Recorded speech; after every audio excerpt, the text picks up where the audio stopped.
T for two, and two for C, and me for you, and you for me. Hello? Hi everybody! Welcome back to Tea Time with Mrs. Washington. Washington.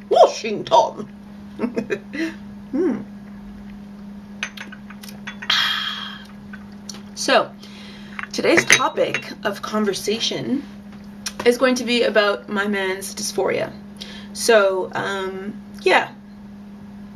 Trans men, transitioning men, transgendered men, whatever it is, they sometimes experience dysphoria. It's a gradient, some more than others, depending on their mental state. My man is not different in that sense. He does experience dysphoria, and it happens in different situations sometimes, and it happens in, in ways that you would expect. For example, every month, once a month.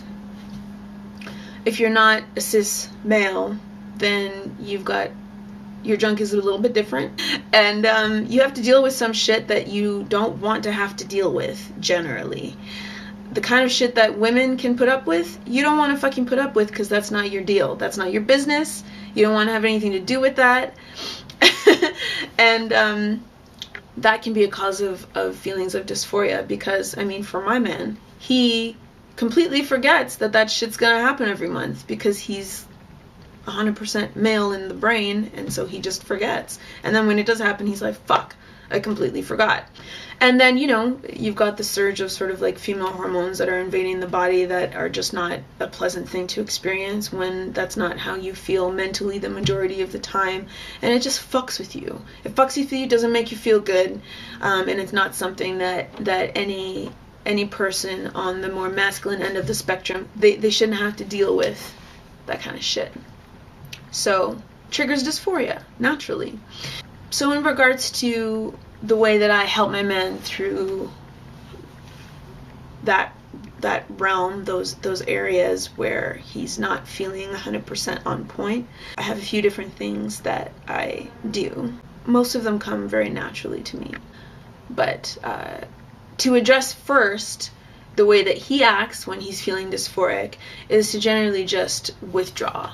He withdraws, he retreats. We don't live together, so when he's feeling that way, he's got his own place, and he basically just becomes very quiet. I don't hear from him much. He's, maybe a bit depressed. He's doing his thing. He doesn't want to talk. He just wants to ride it out until it's done, and then once it's done, then, we reconvene and get back together, and then we're on point again. But during those times, he wants to isolate himself. And generally, I'm fine with that. If you want to isolate yourself, if that's what makes you feel best for now, then, you do what you gotta do. It's, a week or whatever, however long it takes, it varies, until you're feeling yourself again. And I'm fine with that. But if we're together and he feels like he wants to be around me when he's feeling dysphoric, there are things that I can do to get him out of that state of mind. He's such a turn on to me. I'm super into this man. And so when he's not feeling 100%, because I'm not the type of person to, stroke someone's ego just because they're not feeling good, if a girlfriend comes up to me and is just like, do I look bad in this? I'm gonna tell her what's up. If my man is feeling dysphoric and he's like, baby, tell me that I'm strong, tell me that I'm your man, I feel really down and lousy, I'm gonna be like, I'm not gonna yes, you are my man, and obviously I'm into you and I think you're sexy and all those things, but I'm gonna say it when I want to say it, how I want to say it. I don't want to tell you just because you feel like shit. It's not gonna feel authentic coming from my mouth if you're expecting me to say it just to make you feel better, because it's not gonna come across as authentic, because it just has to just organically come out of my mouth, and then you're gonna be like, oh, that's nice. So because I say things when I want to say them, not in order to make people feel better about this or that, when he's not feeling on point, there are things that I just really enjoy doing that make him feel like he is where he should be, and gets him out of that dysphoric state of mind. Tea break!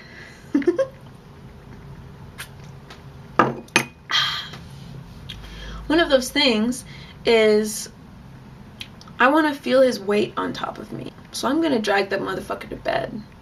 And I'm going to drag him on top of me. And I just want him to just be like heavy and all there and on top of me. I want to suffocate beneath his weight. I want to bury my face in the broad expanse of his shoulders. I want his grip around my waist if I'm on top of him. I want him to squeeze me until I feel like my bones are going to just disintegrate into powder and float away into space. And he's strong enough to do that, so it works. You know, when I just lay him down and I admire his body and I admire all of the parts of him that are so incredibly masculine, and there are so many parts, and I tell him what I'm seeing and how what I'm seeing makes me feel. Those are the things that snap him out of it. And those are easy to say because I'm relaying to him what my eyes are seeing. It's right in front of my face. And I'm feeling the way that my body is reacting when I'm describing how these elements of him, physical or otherwise, make me feel. You know, he likes me hanging all over him. He likes me being his arm candy. He likes me, you know, being a feminine little lady around him and like kissing his neck and, you know, just being girly. And that's easy for me to do also. But especially during those times of dysphoria, like he really likes it when I am like that, because it just makes him feel even more in his right mind and in his right body. So, dysphoria, that's how I deal with that. I don't know how you deal with it with your man. That's just a little tip, I guess, if you feel the same way. I'm sure you all have your own methods as well, but it's just easy to just tell it like it is when you look at the person that you're with and you just think about all the things that turn you on about them, and they remind you instantly as to why you're there. So that's that.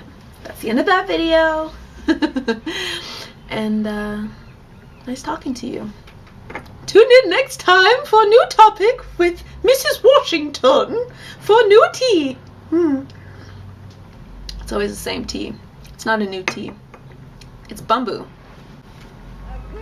See ya. A boy for me, oh, can't you see how happy we could be?